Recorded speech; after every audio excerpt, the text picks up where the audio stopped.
right, so clearly we know how to sketch, you know, a solution to a differential equation. So if I were to try to sketch the solution that goes through 1, 1 with a slope field, what we're doing is we're using our current slope, whatever slope we're at, and we're kind of being guided on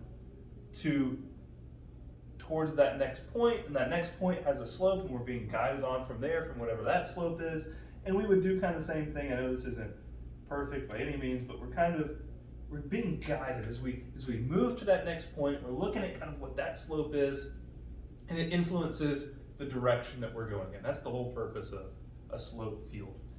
So what we're looking at today is something called Euler's method, which is essentially giving us a little bit more of an algorithm to follow to actually try to predict that next point based on the slopes.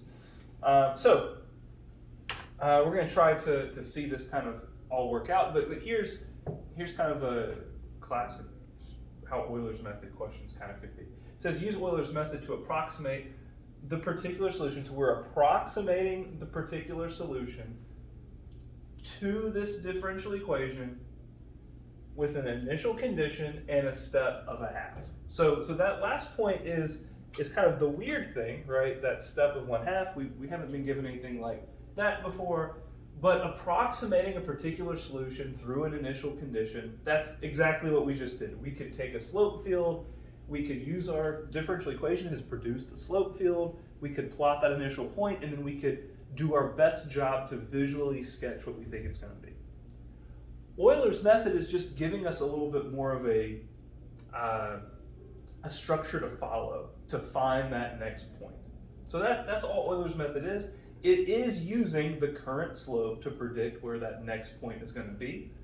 Our step of 1/2 just tells us how far we're going to move in the x direction before we look for another point.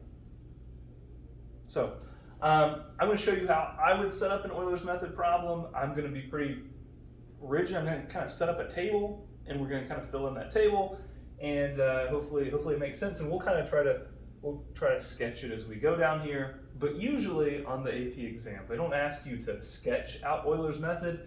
They would ask us to essentially find and approximate like a point. So they might say, and we want to approximate what is y of 2, right? Using Euler's method, we would find all the points until we eventually find the point where the x value is 2. All right, so here's what I'm going to do. I'm going to set up a column for my x, a column for my y's. We know that original xy is 0, 1. We plug in a 0, we get out a 1. And 2 other things we want in this table. I'm going to have a column for my derivative at that moment. And the last column that I'm going to have is going to be my change in y. And that'll all make sense here in a second. And we can go ahead and fill out some of this.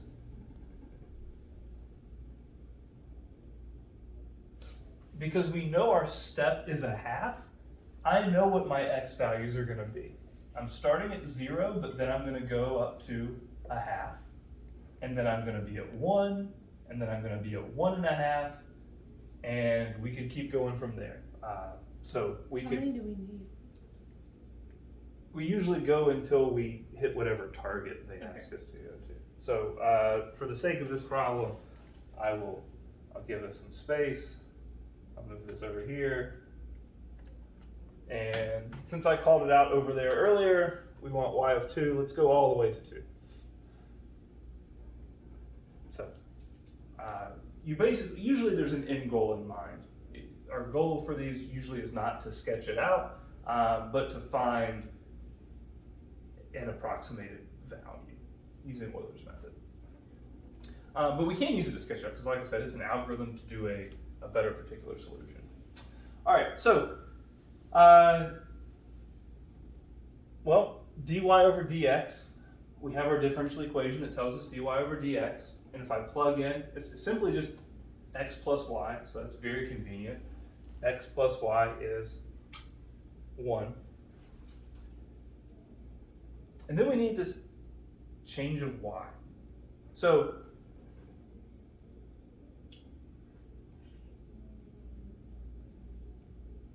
dy over dx is our instantaneous rate of change. Dy over dx is our instantaneous rate of change. This is the change in y over the change in x. So if I want to find my change in y, think about how we could solve this equation for delta y. We could multiply over the change in x.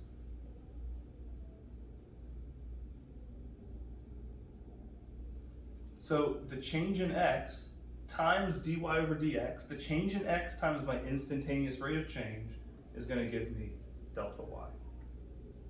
My change in x was 1/2. So right here, my change in x, which is 1/2, times my instantaneous rate of change, means that my delta y right here in this moment is going to be 1/2. We take that 1/2, that change in y, it could have been positive, could have been negative. Because it's positive, when we add it to y, it has increased. And so now our y value is 1/2. So now we have this new point. We've used the slope right here at our original point to help us find where that next point is going to be. And we just keep repeating this process. We use our differential equation to tell us the slope at this moment. Our slope in this moment is 2. Our instantaneous rate of change times our change in x. So 1/2 times 2 tells me 1. I apply that to my y value, and I just keep going through this process. My instantaneous rate of change is 3.5.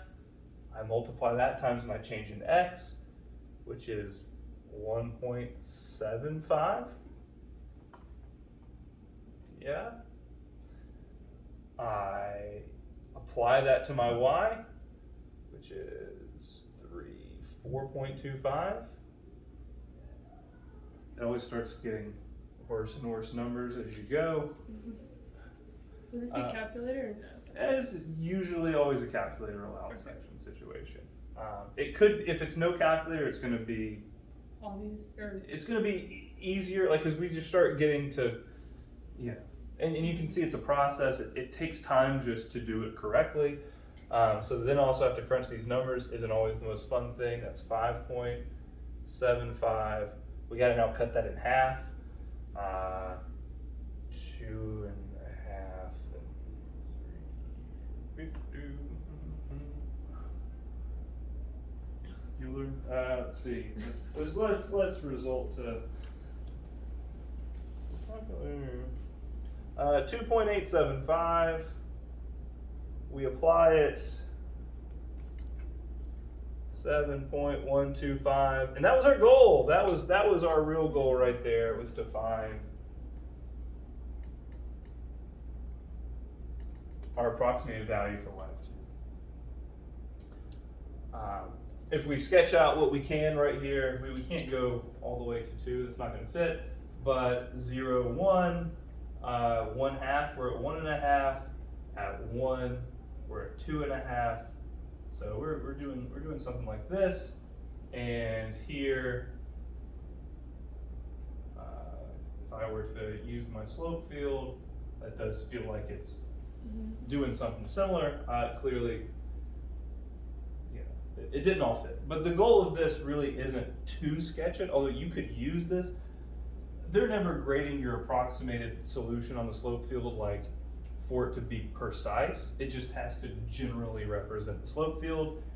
Here our goal is more of to approximate a value using our slopes along the way. So that's Euler's method.